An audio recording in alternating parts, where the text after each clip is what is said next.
మీ పొలంలో పనిచేసేవాడి మీద మీరు చూపించే దాన్ని ఏమంటారు, మేకపోతు గాంభీర్యం మీ బతుకును నాశనం చేస్తుంది. మీరు పనిచేసే చోట మీ సహ ఉద్యోగి పట్ల మీరు చూపించేటటువంటి అన్యాయం మీకు పట్టిన కొవ్వు కరిగిస్తుంది.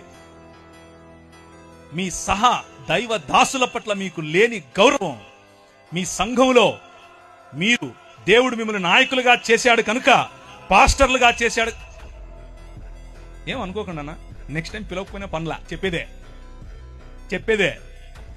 మీరు పాస్టర్లు అయినంత మాత్రాన సమాజంలో ఉన్న వారిని, సంఘంలోకి వచ్చే వారిని, వారి మీద అజమాయిషీ చేస్తే ఫరోకు పట్టిన గతే. ఎందుకంటే మన దేవుడు, ఆయన హృదయం ఎక్కడ నలిగిపోయే ప్రజలుంటారో, ఎక్కడ వేయబడిన ప్రజలుంటారో, ఎవరి పైనైతే మీరు ఇంకా ఎక్కువ భారం పెడతారో అక్కడికి గద్ద తన పిల్లలను తన్నుకొని పోయినట్లు వచ్చి తన్నుకుపోతాడు. మన మూతి పళ్ళు రాలుతాయి, మన కొమ్ములు ఇరుస్తాయి.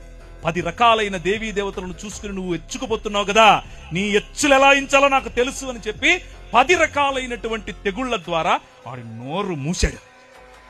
రాజ్య నిర్మాణం రా బయటికి అని అన్నాడు.